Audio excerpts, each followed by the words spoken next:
सो आज हम 6.5 एक्सरसाइज का क्वेश्चन नंबर 7 कर रहे हैं, जो कि बहुत ही इंपॉर्टेंट क्वेश्चन है। और इसके पहले मैं आपको बता दूं कि हमने प्रीवियस वीडियो में पाइथागोरस थ्योरम को प्रूव करना सीखा था और उसी के साथ 6.5 एक्सरसाइज के कुछ स्टार्टिंग के क्वेश्चंस करेंगे। Okay, so here is question number 7. This is very important question. What is this? Prove that sum of the squares of the sides of rhombus is equal to the sum of the squares of diagonals. Okay, तो पहले statement पढ़ के हमें सही से given और to prove लिखना है. तो the given is कि किसी rhombus में है ना, क्या दिया है statement? The sum of the squares of the side of rhombus. Okay, so rhombus is given. So figure के अकॉर्डिंग अगर हम लिखें गिवन, तो ABCD is a rhombus. ABCD is a rhombus and you have to prove that sum of the squares of sides, जितनी भी इसकी four sides हैं उनके स्क्वायर का सम, that means the four side AB, so it's square, then plus BC square plus CD square plus DA square is equal to the sum of the squares of its diagonals. Diagonals are AC square plus BD square. Okay, तो ये important part है कि हमें question read करके कैसे to prove और given लिखना है. ओके, तो AB square plus BC square plus CD square plus AD square, that means कि चारों साइड्स के स्क्वायर का सम हमारा दोनों डायगोनल के स्क्वायर के सम के इक्वल होना चाहिए. ये हमें यहाँ पर प्रूव करना है. सो फॉर द प्रूफ, अभी तो सबसे फर्स्ट प्रूफ में हम देखें कि गिवन हमारे पास है कि दिस इज द रोम्बस. सो जितनी भी रोम्बस की प्रॉपर्टीज है वो यहाँ पर अप्लाई होगी. तो रोम्बस के अकॉर्डिंग हमने पढ़ा है कि इसकी डायगोनल्स परपेंडिकुलरली बाइसेक्ट करती है और ये प्रॉपर्टी के अकॉर्डिंग हमारा आगे का प्रूफ भी चलेगा. तो परपेंडिकुलरली बाइसेक्ट करती है, दैट मींस कि all the angles are of 90 degree, और बाइसेक्ट करती है that means this AO equals to OC and BO equals to OD. तो वही हम यहाँ लिख रहे हैं कि as ABCD is a rhombus, so this AO equal to OC and BO equals to OD as diagonals of rhombus bisects each other at right angles. देखो अब राइट एंगल्स के अकॉर्डिंग हम यहाँ पर ये भी लिख सकते हैं कि this angle 1 2 3 4 all are of 90 degree. तो इसी रीजन के अकॉर्डिंग यहीं पे हम मेंशन कर सकते हैं कि angle 1 angle 2 angle 3 and angle 4 all are each 90 degrees.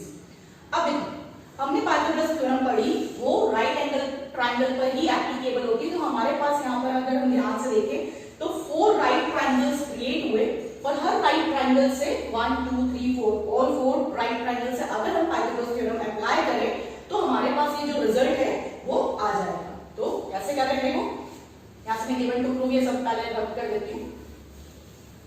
Now अगर हम देखें यहां पर तो simply now let's take first triangle. In triangle AOB angle 1 equals to 90 degree, that means कि इसमें हम पाइथागोरस थ्योरम अप्लाई करें. So hypotenuse square equals to perpendicular square plus base square by Pythagoras theorem. Okay, और इसी तरह से हम बाकी के जितने भी ट्रायंगल्स हैं उनमें भी ये पाइथागोरस थ्योरम अप्लाई कर सकते हैं.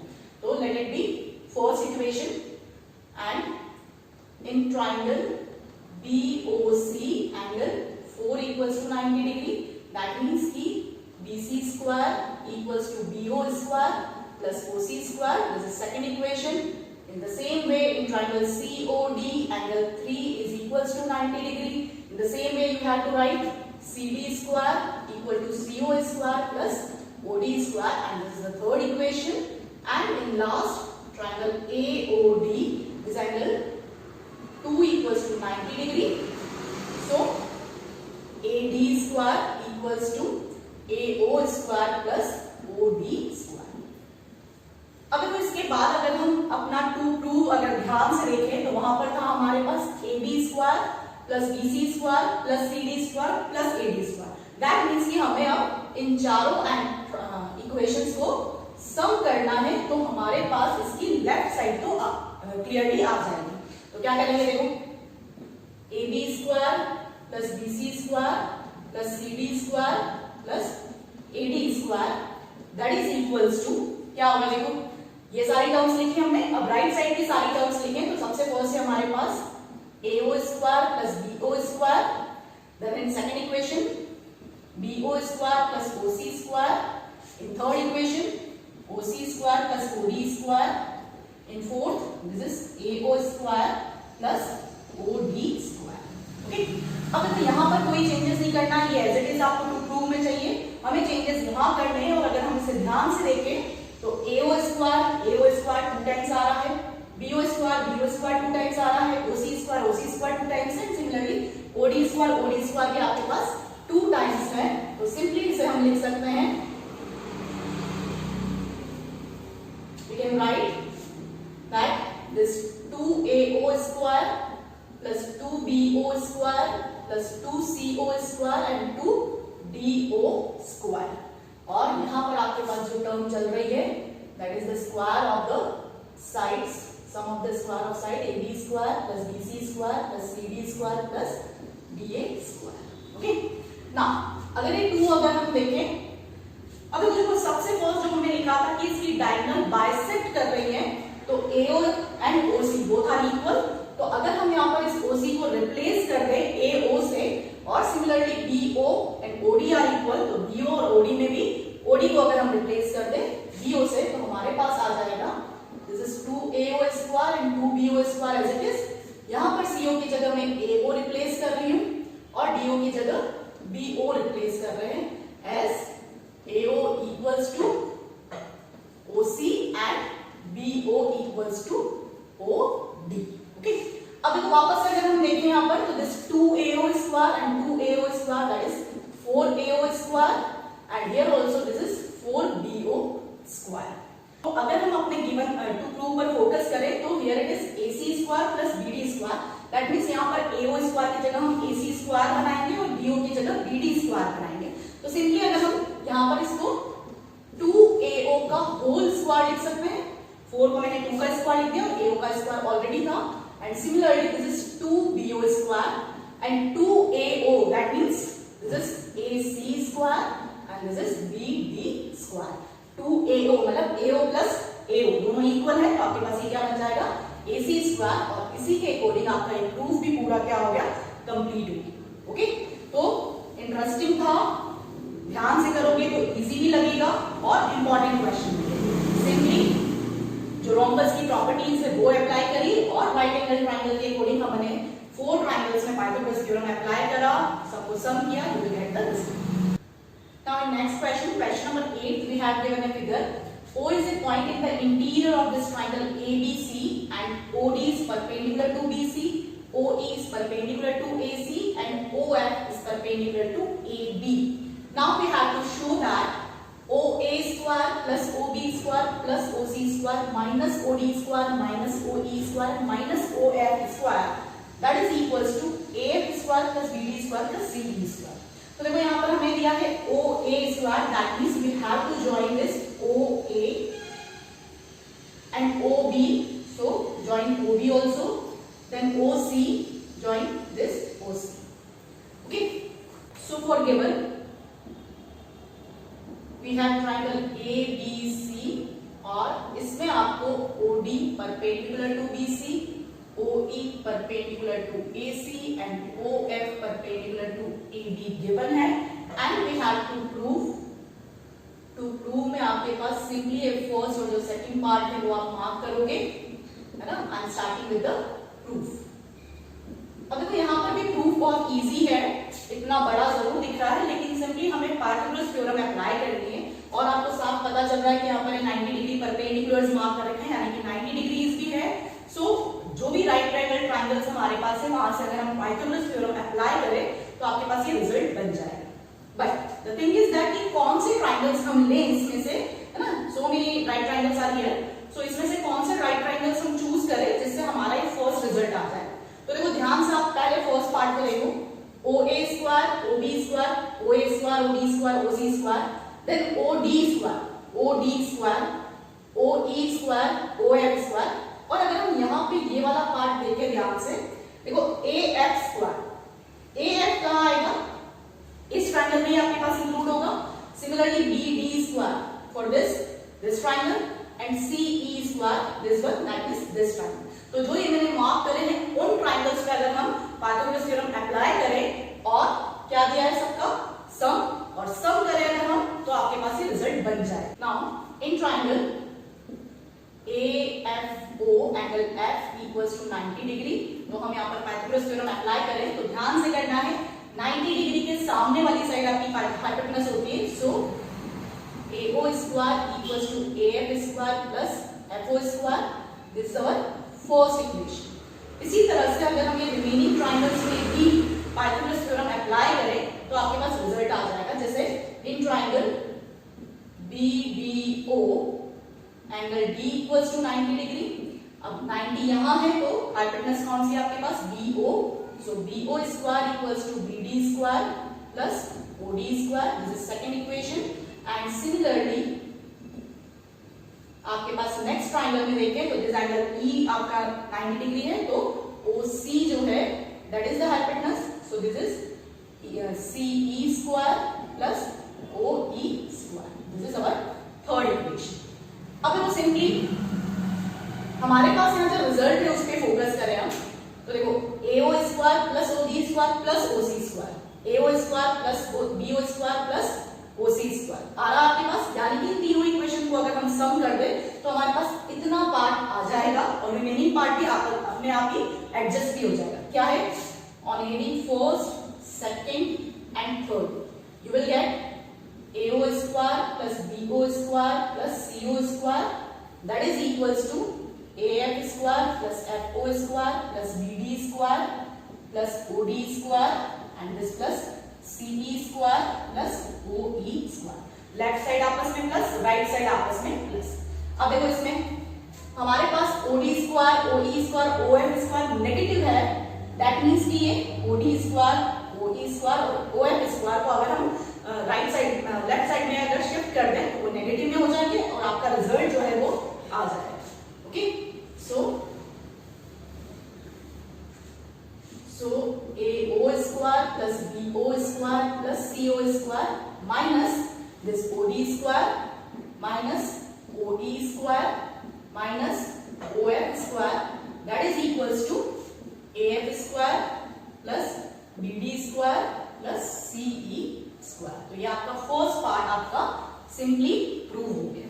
तो करना कुछ नहीं था, जितने भी ये राइट ट्रायंगल्स हमने लिए फर्स्ट, सेकंड एंड थर्ड, उन पे पाइथागोरस थ्योरम अप्लाई करो और जो प्रूव करना है उसके हिसाब से एडजस्ट करो। Now for the second part, अब सेकंड पार्ट में आपको नहीं करा रही हूं, आप खुद करोगे। सिंपली क्या है, जो रिमेनिंग ट्रायंगल्स रह गए हैं जिस पे मैंने मार्क नहीं किया है उस पर भी आप सेम प्रोसेस अप्लाई करो। आपके पास ये वाला term same as it is आएगा और इक्वल टू में आपके पास this AE square plus CD square plus BF square आएगा। ओके, यहाँ पर ये पार्ट आपका सेम होगा, तो इसके अकॉर्डिंग क्या हो जाएगा हमारे पास, ये दोनों सेम है, दैट मींस आपस में ये दोनों भी सेम होंगे, तो आपका सेकंड रिजल्ट भी आ जाएगा। क्लियर? हम taking question number 11, that is important one. Question number 11 में आपको कहा है कि an aeroplane leaves an airport and flies due north at a speed of 1000 km/h. At the same time, another aeroplane leaves the same airport, flies due west at the speed of 1200 km/h. How far apart will be the two planes after 1.5 hours? Simply यहाँ पर क्या है कि direction के according mark कर रखा है हमारे पास। So this is north, south, west and east. और बोला है कि एक एरोप्लेन नॉर्थ डायरेक्शन की तरफ फ्लाई कर रहा है विद द स्पीड दे रखी है इसकी 1000 km/h एंड सपोज वो 1.5 घंटे में ना 1.5 आवर में इस पॉइंट ए तक पहुंच जाता है एंड सेम टाइम पर एक और एरोप्लेन सेम एयरपोर्ट से मतलब यहां से लीव करता है ड्यू वेस्ट और सपोज कि वो 1.5 आवर में 1200 km/h की स्पीड से बी पॉइंट पर पहुंच जाता है। Now the question is that कि 1.5 आवर में फर्स्ट एरोप्लेन ए पॉइंट पर पहुंच गया ओ पॉइंट से, और सेकंड एरोप्लेन जो है वो सेम 1.5 आवर में ओ पॉइंट से बी पॉइंट तक पहुंच गया। तो अब क्वेश्चन ये दिया है आपको, how far apart will be the two planes after 1.5 hour. That means कि इन दोनों प्लेन्स में जो ये डिस्टेंस है that is A B, that we will have to find out. Okay, तो सिंपली अगर हम यहां देखें तो ये क्या है हमारे पास 90 degrees, so we have to apply this Pythagoras theorem on triangle AOB। But the main problem is that हमारे पास AO नहीं है, BO की मेजरमेंट भी नहीं है। ये जो डेटाज आपको दिए that are the speed not the distance. Okay, तो सबसे फर्स्ट हमें ये डिस्टेंस फाइंड आउट करना है। तो distance travelled bye aeroplane, first aeroplane mark कर देते हैं हमसे, इन 1.5 आवर्स। तो वो डिस्टेंस क्या है हमारे पास AO, और हम स्पीड टाइम डिस्टेंस के रिलेशन जानते हैं। डिस्टेंस इक्वल्स टू क्या होता है आपका speed into time. So speed into time के हिसाब से हमारी स्पीड दे रखी है यहाँ पर 1000 किलोमीटर पर आवर, और टाइम इज 1.5 आवर्स। 1.5 आवर्स मतलब क्या हो जाएगा, ये 3/2 लिख सकते हैं हमसे, नेक्स्ट फ्रैक्शन से इम्प्रॉपर फ्रैक्शन में चेंज किया। So this get cancelled and we will get 1500 kilometers. Okay. Similarly, जैसे अभी हमने AO डिस्टेंस फाइंड आउट किया, वैसे ही अगर हम BO डिस्टेंस फाइंड आउट करना चाहे तो इसकी स्पीड क्या दे रखी है आपके पास 1200 किलोमीटर पर आवर, और टाइमिंग आपका यहाँ पर भी 3/2 आवर्स मतलब 1.5 आवर्स ही दे रखा है। So this will be 1800 kilometres. तो यहाँ पर हमारे पास आ गया AO की वैल्यू आ गई 1500 and this is 1800 kilometre. Now you have to apply the Pythagoras theorem in triangle AOB and find out this AB।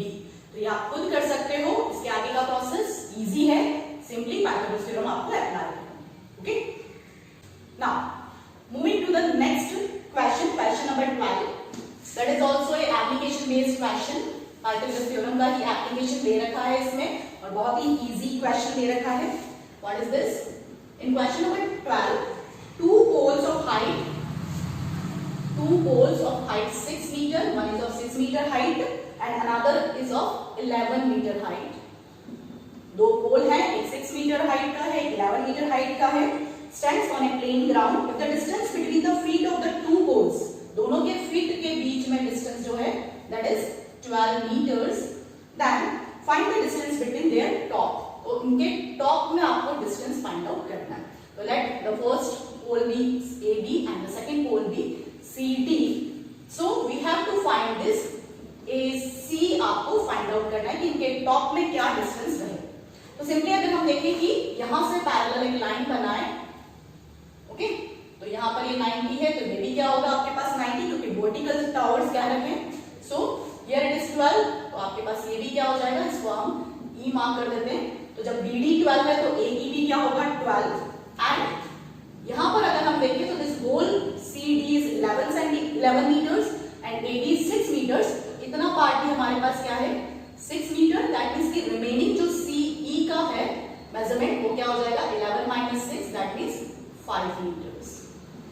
तो सिंपली अब ट्रायंगल AEC में अगर हम पाइथागोरस थ्योरम अप्लाई करें तो आपके पास देखो CE का मेजरमेंट है, परपेंडिकुलर का, बेस का है, और हमें हाइपोटेनस निकालनी है, तो आप इजीली फाइंड आउट कर सकते हैं। और सिंपली अगर हम ऑर्डरली भी करना चाहें तो 5, 12 और 13 का पाइथागोरस ट्रिपलेट बनता है, दैट मींस कि ये आपके पास क्या बनेगा 13 मीटर्स डिस्टेंस आपको मिल जाएगा, अगर आपको पाइथागोरस ट्रिपलेट के नंबर्स पता है तो। ओके, तो ऑरल फॉर्म में, एमसीक्यू फॉर्म में हम इस तरह से भी इसको अप्लाई कर सकते हैं। अदरवाइज आप इसमें पूरी पाइथागोरस थ्योरम अप्लाई करो, you will get the result. So आज की वीडियो में हमने 6.5 एक्सरसाइज के बहुत सारे क्वेश्चन किए, जिसमें से क्वेश्चन नंबर 7 जो था वो बहुत ही इंपॉर्टेंट था, 4 मार्क्स के अकॉर्डिंग था, और 6.5 के अब जो रिमेनिंग क्वेश्चंस रह गए हैं वो बहुत ही इंपॉर्टेंट क्वेश्चन है। तो wait for my next video में हम उन्हीं क्वेश्चंस को लेंगे। Till then